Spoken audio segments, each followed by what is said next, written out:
Olá, eu sou o André Luiz Coutinho. E eu, Guilherme Jacques. E esse é o Papo de Cinema. Vamos falar hoje, né, Guilherme, sobre adaptações cinematográficas, né? Exatamente, adaptações de contos, né, infantis para o cinema, né? Tem algumas adaptações que foram bem feitas até, e tem algumas que foram simplesmente bizarras. E você sabe o que é adaptação, André? Então, a adaptação é quando você pega, né, uma história de um livro, de um conto infantil, como é o caso de hoje, de uma música, como é o caso de Faroeste Caboclo, que está indo fazendo sucesso no cinema. Muito sucesso, né?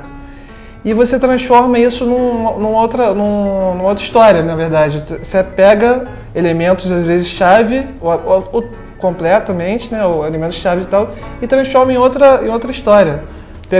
Mantendo lá o original, né, que não é mexido, continua sendo o livro, a canção, lá o que for. E a outra parte vai ser modificada de acordo com o que o cineasta achar melhor, né? Vai acrescentar personagens, retirar personagens, criar tramas dentro da história para poder adiantar, às vezes explicar melhor uma parte que está incompreendida, né? Acaba gerando essa nova possibilidade dentro da história, né? E essa categoria, inclusive, é premiada no Oscar, né? Esse ano o filme Lincoln, do Spielberg, ganhou, né? O de melhor roteiro adaptado. E é algo bastante importante, assim, que a maioria dos filmes, assim, boa parte dos filmes é de roteiro adaptado, né? Sempre vem de algum lugar, nada é criado, quase nada é criado, sempre vem de algum lugar. E agora a gente vai falar sobre o eleito pela gente, os 10 maiores roteiros adaptados, assim, de contos infantis e os mais bizarros inclusos também. Em primeiro lugar, André, ficou João e o Pé de Feijão, com aquele filme que foi lançado até há pouco tempo, que é Jack, o Caçador de Gigantes. Esse filme teve bastante ação, até um nome diferente do roteiro original, né? Do conto original. Teve bastante ação, grandes efeitos especiais, que a nova onda dos roteiros adaptados são esses efeitos especiais. 3D também, os episódios 3D, assim, sensacional. Quanto que a história passa assim do personagem principal tentando resgatar uma princesa dos monstros, dos gigantes, assim. Mas teve bastante humor, assim, o foco desse filme, que diferente do conto em si, foi voltado para um humor que vale a pena de assistir. E em segundo lugar, né? Então, eu tenho agora outro João, né? Que agora é João e Maria, na verdade. Que na verdade no nome original é Hansel e Gretel, né? Não tem nem João Maria, é uma versão nacional, né? E eles pegaram a história, né? Que era dos irmãos, né? Que se perdem na floresta, vão parar na casa da bruxa, né? Eles fizeram algo pós essa história. E pegaram, né? E transformaram numa verdadeira caça de bruxas, né, ao pé da letra, né? Eles viraram caçadores de bruxas, né? João Maria, os Caçadores de Bruxas, é o nome do filme. E o filme é isso, é ação o tempo todo, né? Inclusive o ator que faz o João é o que fazia o arqueiro nos Vingadores, né? Agora não lembro o nome dele. E assim, eles o tempo todo abusando dos recursos de 3D, né? É ação o tempo todo, e fez um grande sucesso, um relativo sucesso, né? Foi uma versão de João Maria mais para adulto também, para um público adolescente, mais adulto, porque fugiu daquela coisa infantil, né? Acho que essa foi a sacada do diretor e tal, de fugir uma adaptação de contos infantis, mas atingindo o público mais adolescente, mais adulto. E agora qual é o próximo, Guilherme, da nossa lista? Bom, o próximo é Branca de Neve e os Sete Anões. Só que, seguindo aquela linha dos filmes da saga Crepúsculo e tal, com o Kristen Stewart, inclusive, que foi aquela branquela meio sem sabor que alguns gostam, né? Tanto que virou Branca de Neve, né? Com certeza. Ela fez a Branca de Neve e o Caçador, que foi um filme que fez muito sucesso no mundo todo, principalmente aqui no Brasil. E já está sendo até esperado o próximo filme, a sequência, né, pro ano que vem, para 2014. Que vai ser Branca de Neve e o diretor, né? Vamos ver o que a gente espera, né? O que esperar desse Branca de Neve 2, assim, eu não faço a mínima ideia, né? Porque o que esperar de uma sequência de um roteiro já que é clássico, é a história clássica, né? De Branca de Neve. E eu não faço a mínima ideia o que eu posso esperar. Eu acho que ele vai abusar em algumas sátiras, algumas ideias inovadoras, que é a única saída que eu vejo para esse diretor agora. E continuando falando de personagem feminino forte em contos infantis, né, tem a Chapeuzinho Vermelho, né, que é outra clássica personagem, né? E dessa vez aqui pegaram também fizeram tipo um triângulo amoroso, né, com um caçador, um bobo, assim, uma coisa bem bizarra, né? Nessa versão que, se não me engano, é de 2011, né? Que é a Garota da Capa Vermelha. Ele não fez muito sucesso aqui no Brasil. Eu particularmente, antes da pesquisa aqui, eu não conhecia muito não. Tinha só uma vaga referência. Não, apesar de um trailer, fez uma chamada sensacional. Eu quando assisti o trailer, nossa, vai ser um filme bastante interessante, não sei o que, mas deixou a desejar um pouco. Né? O trailer foi muito bom, mas o filme foi fraco, né? Acontece. Faz parte.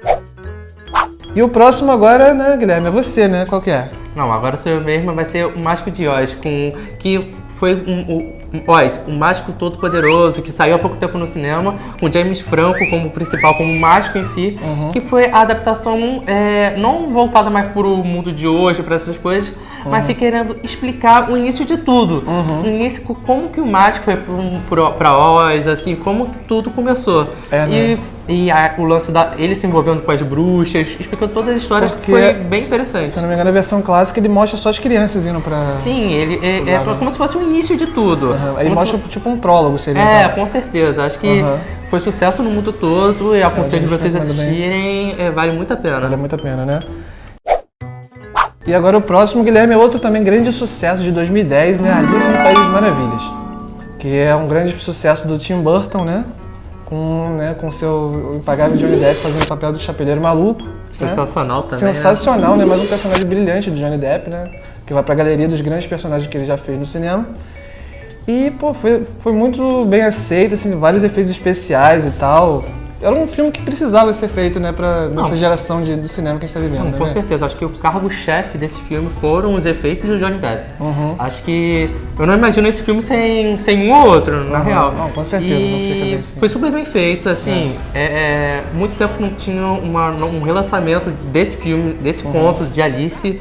E foi super bem aceito. E vamos ver o que a gente espera. Se vai ter outras versões e tal. Arrecadou mais de 1 bilhão, né, em todo mundo.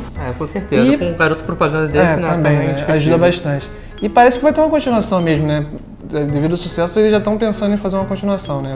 Vamos ouvir boatos falar, assim. Né? Mas, assim, é esperar pra ver, né? Esperar pra ver, né? E qual é o próximo agora que a gente tem, Guilherme? O próximo é a Cinderela. A Cinderela em si teve várias adaptações. Se eu for citar, a gente vai perder muito tempo aqui, vai ficar até amanhã. Mas o que acontece? A Cinderela, principalmente pelo enredo principal da adaptação dela em si, foi voltada muito pro público teen, pro público adolescente, infanto-juvenil e tal. O principal Cinderela que eu tô falando assim foi de 2007, que teve a Selena Gomez. Teve esse público teen todo e não abusou muito de efeitos especiais, mas sim dessa história de arrumar um príncipe encantado, essas coisas todas que deixou um pouco a desejar. Eu acho que quando se faz uma referência de uma adaptação, adaptação de uma história clássica, você jogar para a realidade, você tem que surpreender muito. Porque todo mundo tá fazendo isso, mas tem que ousar mesmo. Mas se você fizer uma coisa bem feita, mas original, com um conto original, você tem tudo pra dar certo, entendeu? Eu acho que é o que peca nesse conto em si. O próximo também tem o Peter Pan, né, que é a versão que eles fizeram em 2010, em 2003 na verdade, que foi tentaram fazer algo diferente, assim. Investiram mais de 100 milhões no roteiro, né? Um rosto pouco conhecido, né? Até o diretor é do Casamento do Meu Melhor Amigo, né? Só que não fez o sucesso esperado, a crítica não gostou, o público menos ainda, né? E por isso, né, a versão acho que mais lembrada geralmente de adaptação do Peter Pan seja a de 93, se não me engano, ou 94 por aí, que é Hulk, a volta do Capitão Gancho, né, com Robin Williams, né, o Dustin Hoffman impagável na pele do Capitão Gancho. Foi clássica. Que pra mim é um dos melhores filmes assim de adaptação, na minha opinião. E assim, é um clássico do cinema e bem feito, né? Essa versão atual eu não tenho muito do que dizer, porque realmente não deixou muito a desejar. Porque essa foi o seguinte, investiram bastante nesse filme. Mas esqueceram do roteiro, né? Esqueceram do roteiro, não teve tanto retorno, acho que foi um tiro no pé. Acho que isso que deixou a desejar, comparando com outras versões de Peter Pan que foram tão boas quanto. Então, o que a gente espera? Uma coisa no mínimo boa, igual ou melhor que essa, né? Acho que foi nisso que deixaram a desejar. Esse foi um ponto falho deles. Pois é, né? Agora a última aqui é talvez a adaptação mais bizarra dessa lista que a gente elaborou aqui. Gente. A Bela Adormecida, né? Que é uma versão que eles fizeram com a Emily Browning, né? Que de Sucker Punch. a atriz que ela fez a Bella. Só que ela, tipo, ela é uma prostituta que ela toma remédios, né? Pra ficar desacordada enquanto os clientes, né, mantêm relações sexuais com ela. É tipo uma coisa bem surreal, assim, bem... Acabou com o bizarro. infanto infantil. Acabou né, com a magia gente? da criança, Não, né? com certeza. Isso aí, literalmente nem é infanto juvenil, Não, adolescente, é pra longe. adulto mesmo. Maiores de 18 anos, por Mas favor. assim, acabou assim, a história, a essência em si do filme, do conto infantil, foi pro ralo aí. E com isso a gente vai encerrar mais um Papo de Cinema, galera. Espero que Pois vocês é. tenham gostado, né? Exatamente. E confira agora alguns trailers desses 10 filmes que a gente citou, dessas 10 adaptações de contos infantis e até das bizarras. Espero que vocês tenham gostado. Acessem a nossa página no Facebook. Que é qual mesmo? Oi? Que é qual mesmo a nossa página? Papo de Cinema Planeta Acadêmico. Eu conto com vocês lá. É E isso até aí. o próximo. Valeu. Valeu, pessoal.